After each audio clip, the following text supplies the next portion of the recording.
Well, I hope you had a great Easter weekend. Want to bring you the latest data here in the Austin metro area. Well, home buyers and consumers are just not in a great mood right now. This is a report from John Burns Research asking consumers how they feel about the economy, about the housing market. So if we look in December, about 14% of people were very pessimistic, 25% somewhat pessimistic. Now, about 25% of consumers are very pessimistic. And then, of course, the green is more optimistic. You can see that has shrunk as well. If we come over here and look at household job security, back in the third quarter of last year, we're talking about the fall, about 67% of people felt very secure. Now it's only 62%. So more uncertainty in the job market. And finally, the housing market. Home purchase sentiment. What percent of households believe now is a good time to buy a house? It's only 20% of consumers. And house price expectations do expect them to go up now more than not. Consumers think home values will come down. Of course, this is national. And as I've mentioned over the past couple of years, most of the other markets in the country have continued to see home values go up since 2022 because of limited supply. Austin is not one of those markets. Markets like Phoenix, Tampa, Austin, Denver have actually seen the prices soften and come down because of added supply in the marketplace. Well, let's talk about interest rates. So these have been super volatile, especially since the tariff announcements. We're sitting right now about 6.87. Good home buyer might be 675, good credit score, something like that. Let me show you what the chart looks like at the bottom. So this is from the beginning of March. So if we go down back to the beginning of March, rates had come down through the winter. They were up in the sevens.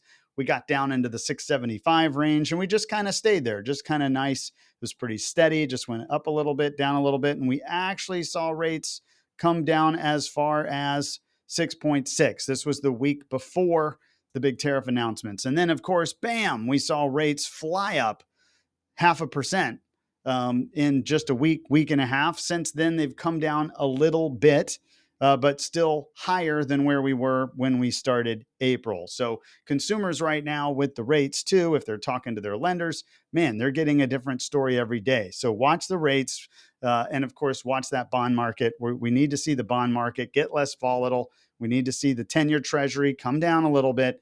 That will ease off on rates. All right, well, how is it impacting the market in terms of sales? Well, we don't have enough data for sales in the past couple weeks because really if a buyer wrote a contract since April 4th or whatever the day was when the tariffs got announced, well, they're all still under contract. None of those have closed yet. So we don't really have any sales data from then. So we're going to look at March. So we're looking at the city of Austin in this data right here. And I'll see if I can pull it down a little bit. There we go. So in the city limits, we had 859 sales. That was down almost 9% in terms of number of sales from last year. The volume was down. Price per square foot, pretty even, 0.4% lower. But the median sales price was higher, which again, I think tells me that it's the upper middle class that's moving the market right now. Those are the ones selling, or should say buying, in the market. Average sale price $772. So again, if that's your budget, that's an upper middle class family, not your typical median, home price, which would be in Austin right now $590, but really call it mid fives would be kind of your median home value for someone in Austin. Days on market, not bad, 30 days. So March was looking okay in Austin. Price, median sale, and average sale were up from last year. Well, let's look at a couple other markets. Let's look at Georgetown. So this is up north. So number of sales was down. Volume was down, but pretty neck and neck with last year. Price per square foot down about 3%. Median sales price down about 3%. Unlike the city limits of Austin, median sale in Georgetown was down. Average sale was down. I think it's because they're building a lot more homes there, and those are very affordable. And so what you're having is you probably have more of those first-time home buyers flocking out to these suburbs, buying those less expensive new build homes, which are typically below this price, $449. And so anyways, I think you're going to see that in cities like Georgetown. Let me see if I can look at Round Rock. Here we go. So Round Rock sales are down 15%, volumes down 9%, median sale price up about 2.5%, and average sale up about 7.2%. So again, we're seeing sales okay. We're just not seeing the volume. We're not seeing the number of sales. So fewer buyers, but the pricing is starting to level off. Let's look at a couple other spots. I want to go down to Kyle. Let's see. Give me a second here. Here we go. Pulling up Kyle. So Kyle is feeling it the most, I think, because of the amount of new construction there. So sales are down almost 19% in Kyle. Volumes down almost 24%. Median sales price down 9.5%. But I think what you need to know about that is Kyle's one of the top places for new construction, and they are selling all the starter homes. So those builders are really able to pull down the price, pull down and provide incentives for those buyers. And we're really seeing Kyle feel it. 9.5% lower average sales price, 6.4% lower. Last place I want to check out. Let's see if I can pull up. I wanted to pull up Lakeway. There it is. Give me a second. I'm going to pull up Lakeway. Let's go out to kind of a nice part of town. Look at that, dead even. All right, number of sales down though, almost 8%. This is out by the lake. Typically higher price points. Median sales price dead even with last year. Average sale is up 7.7%. So again, that upper middle class, maybe even luxury buyer are paying right now. They're buying homes. They're starting to see the price get to where they want it. There's just not a lot of activity. The sales consistently is lower than last year. So we're seeing that across the board. This is current inventory. And again, we're just tracking like we always do in the spring, seeing inventory rise. We're sitting about 13,300 single family homes. If I go back to the peak of last year, we were about 13,700. So we're already kind of right around the peak of what we saw last year, and we're still in April. Typically, you're going to get a lot more sellers over the next 2 or 3 months, peaking out midsummer. And so we're going to have more inventory this year than we did last year. Sales last month, we had about 2,600. So if you do the math and you divide that out, I mean, we're 5.5, 6 months of inventory. At best, we're a balanced market. And in some areas, we're going to be a buyer's market. All right, let's talk about rentals. So what's going on in the rent market? It's a bit soft. So this was put out by one of the property management firms here in town. So renters have more supply to look at. They have more power to be able to get better deals at the moment. Leasing is taking a little longer than normal. So if we look at this chart in the middle, let's see if I can pull it up a little better for you. There you go. So anyways, leasing is down on single families, which is the top box. Duplexes is the bottom box. So the price on single family homes is down about 2.5 to 4.5%. The median's 4.5 from last year. So rents have come down. They're coming down between 2 to 4% off last year. Typically, rents go up around 2 to 4% a year on a normal economy, normal, year.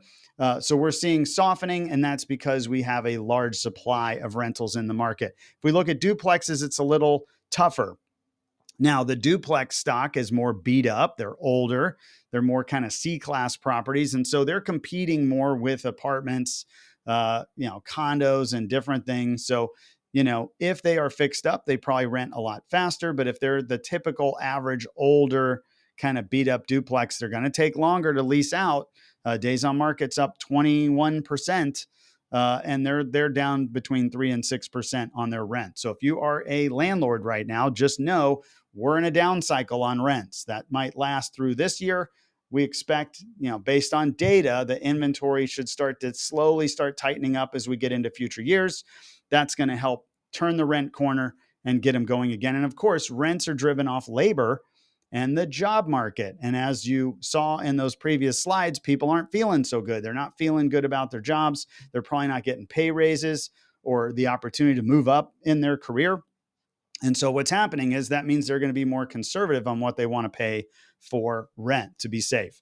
All right, finally, I thought this article was interesting. So Austin just legalized what are called single stair buildings. These are completely unknown to Austin, but if you were in New York City, this would be very typical, or San Francisco, or one of these kind of urban, dense markets. So these are buildings where you would enter, the first floor, and there's typically a main center stairwell, and you'll have on each floor apartments on both sides. If you've ever seen the show Friends, or you've seen the show Big Bang Theory, they lived in single stair residential buildings. This will give you a better look at what it looks like. There's your central staircase, maybe an elevator, and then you're going to have apartments on each floor there. So they're doing this again in an effort to densify the city, to help bring in more housing. Where they're going to build these, I'm not sure. So that hasn't been decided yet. But I think what they're trying to figure out is how can they bring in more apartments, more condos, more units onto the same amount of land. My guess is we'll have some streets that get zoned for these, or allowed for these at some point. So keep an eye out for single stair buildings in Austin in the future. Well, we are in the peak spring market, but of course things are a bit nuts right now. We've got we right now have about 6 buyers under contract. We've got other buyers looking. We've got some sellers right now that are kind of wondering where are the buyers. So it's a mixed bag out there, and it kind of depends on price point, depends on who your buyer target is, to determine how much kind of energy and traffic you're getting in the market. The biggest thing sellers are noticing is inventory. There are just a lot more homes for sale. I had 2 or 3 people reach out to me this weekend going, "My gosh, I've never seen this many for sale signs in my neighborhood before." No, you haven't. This is the highest we've had probably in Austin's history. We have more people, but we also have more homes for sale at this time than we've ever had. So higher inventory means it's going to take longer on average for the average seller to sell their home. And more importantly, sellers have more competition, which means you've got to do what we need to do to get those homes ready for sale. If you're a buyer right now, the good news is you have inventory. The challenge has always been interest rates. Keep an eye on that with your lender. I think half our buyers are cash buyers right now, so they're less affected by the interest rates. But if you were borrowing money, that interest rate has been volatile, and it's really kind of tripping some buyers up. So pay attention to that. And of course, once you get under contract, work with your lender and just try to lock it in as soon as you can. Anyways, hope this video was helpful. If you want to track our videos each and every week, you can go to our YouTube channel, click that subscribe button. And of course, if you know somebody looking to buy, sell, invest, or finance here in Austin, we'd love the opportunity to chat with you. Anyways, hope you enjoy this final week of April, and we'll talk to you next Monday. Thanks.